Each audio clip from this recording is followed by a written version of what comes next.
नासिर टंडोलायर वेझो जारी स्पोर्ट्स गाला पुॼाणी ते पहुतो। इवेंट में स्कूली शागिर्दनि ऐं उस्तादनि पारां सकाफ़ती स्टॉल लगाया विया।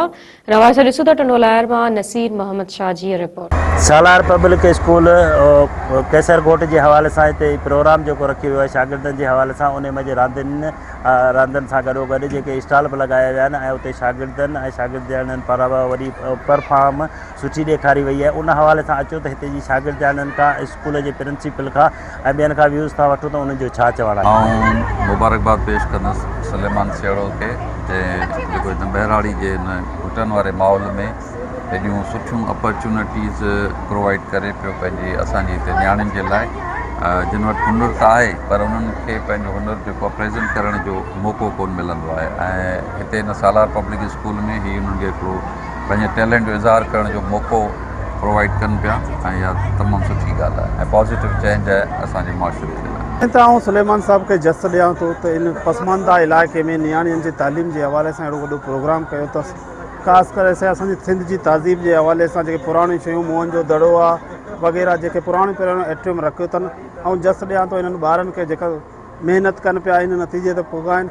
वरना ॾिस पढ़ाई त हर जॻह पे पर असांजे पसमानदा इलाइक़े में नियाणियुनि खे पढ़णु आसान कोन्हे ऐं इहा मुबारकी ॾियां थो सर खे त अहिड़ो वॾो महिनत करे पियो पंहिंजे इलाइक़े जे हिसाब सां ऐं असां उमेद था करियूं इंशाअल्लाह ये नियाणियूं पढ़ी अॻिते वधंदा ऐं कामयाब थींदा इंशाअल्लाह। जेको प्रोग्राम सजायो आहे बेसिकली बहिराड़ियुनि जी छोकिरियुनि खे तइलीम में अॻिते वधाइण लाइ प्रमोट करण जे लाइ असां हीउ सजायो आहे। हिन में असां मुख़्तलिफ़ स्टॉल लॻाया आहिनि जेके नियाणियुनि पंहिंजे हथनि सां पाण ठाहिया आहिनि। सो तव्हां इहे ॾिसी वठंदव त इहे स्टॉल ॾाढा ज़बरदस्त ठाहिया आहिनि ऐं इन सां गॾु गॾु असांजी पूरी कोशिशि आहे त असीं बहिराड़ी में असीं पंहिंजी तइलीम खे कीअं अॻिते वधायूं, ॿारनि खे कीअं टैलेंट उन्हनि जे अंदरि में जेको लिकियलु टैलेंट आहे उन खे ॿाहिरि कीअं कढूं। सो उन में ई असांजी पूरी कोशिशि हुई। जेको कॉन्फिडेंस हिते ॿारनि में आहे इंडस वैली सिविलाइजेशन जेको 3000-5000 साल पहिरीं जो आहे उन में सभई कैरेक्टरिस्टिक्स मौजूदु हुआ जेके इन्हनि ॿारनि ठाहिया आहिनि उहे सिंध जे हींअर बि कल्चर में मौजूदु आहिनि।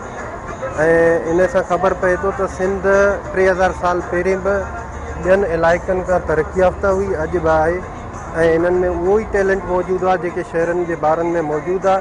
इन्हनि खे उजागर करण में सालार पब्लिक स्कूल जे इंतिज़ामिया खे सलाम आहे। एरिया में सभिनि खां वधीक बहितरीनु तालीम आहे माहौल ॾिसो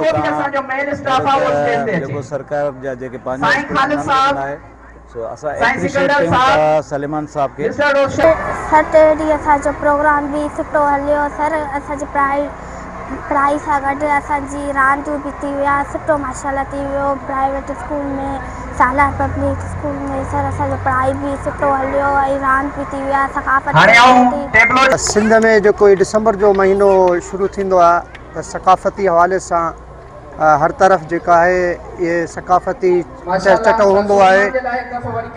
सेम असां सालार पब्लिक स्कूल में अल्हम्दुलिल्लाह तालीमी ऐं फ़नी सलाहियतुनि में ॿारनि में उजागर करण जे लाइ असां आए दिन इहे प्रोग्राम कंदा आहियूं। असां मुख़्तलिफ़ प्रोजेक्ट स्टॉल लॻाया आहिनि ऐं तालीम नियाणी जी तालीम जे बारे में ऐं अॻियां चऊं था त हिते अहिड़ा प्रोग्राम थियणु घुरिजनि।